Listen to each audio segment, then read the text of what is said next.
Nakiisa ang Keepers Club International at Sunshine Philippines Movement sa isinagawang Coastal Cleanup Drive ng lokal na pamahalaan sa isla ng Boracay upang mapanatili ang likas nitong ganda sa kabila ng pagdami ng bumibisitang turista. Narito ang report ni Micah Rimas. Hindi alintana ang init ng panahon para sa mga volunteers ng Keepers Club International at Sunshine Philippines Movement sa ginawang bayanihan sa napakagandang dalampasigan ng Boracay.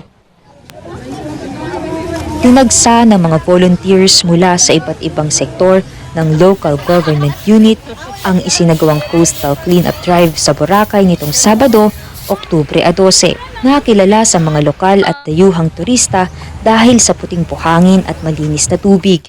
Layunin ng aktibidad na mapanatili ang kalinisan ng isla at protektahan ang mga yamang dagat mula sa dumaraming basura na dulot ng turismo. Araw-araw ay buhay na buhay ang turismo sa Boracay, kaya't mahalaga ang ganitong mga hakbang upang mapanatiling malinis at kaakit-akit ang paboritong destinasyon ng marami. Matatandaan noong 2018, pansamantalang ipinasara ni dating Pangulong Rodrigo Duterte ang isla upang isailalim ito sa rehabilitasyon. Okay, we are happy though, because we have this Project Pristine in our island of Boracay, which is yung Project Pristine po natin. It is involvement of everyone for in our island of Boracay, especially our tourists. We encourage them to be responsible tourists. So open po yung Project Pristine po natin for everyone, lalong-lalo na sa mga bisita natin. But regularly, we have involvement with our Boracay stakeholders and especially with our cooperatives and associations. So weekly, meron po tayong Project Pristine. So we really encourage our tourists out there that if you come here in our island of Boracay and wish to join with our Project Pristine, open po tayo. So for that, thank you very much. Of course, in place po yung Project Pristine po natin sa isla ng Boracay, and weekly po we have our continuous cleanup, especially Thursday, Friday, Saturday, and Sunday. Then tapos if ever kapag meron po tayong mga special events, nire-activate po natin yung Project Pristine natin daily.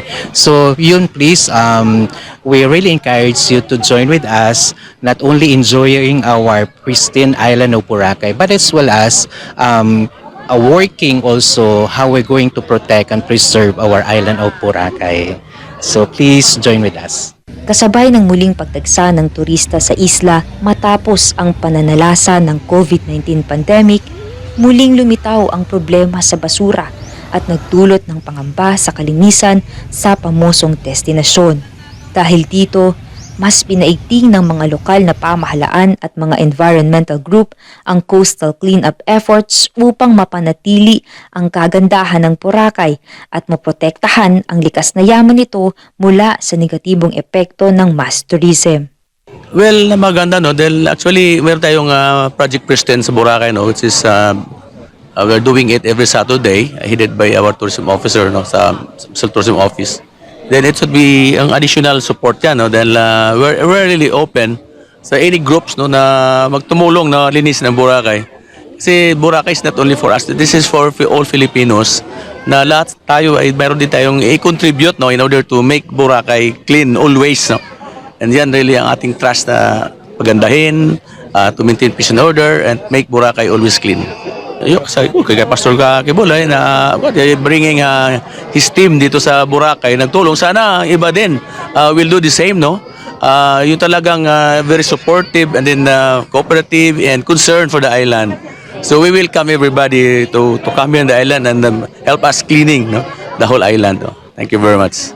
Umabot sa higit 30 sako ng basura ang nakuha ng mga volunteers. Kadalasan sa mga nakuhang basura ay plastic containers, disposable cups, tuyong dahon, papel at mga lumot.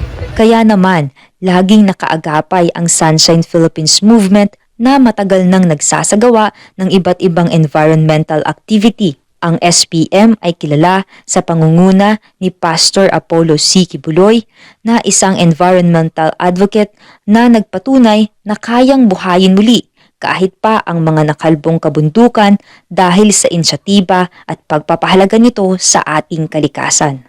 So, first of all, we would like to thank Pastor Apollo C. Quibloy, our founder of Keepers Club International and Sunshine Philippines movement, for establishing Keepers Club International here in Aklan, specifically here in Boracay, for helping us, Kingdom youth and out-of-school youth, to stay away from vices and be more active in one of the advocacies of Pastor, which is nation building.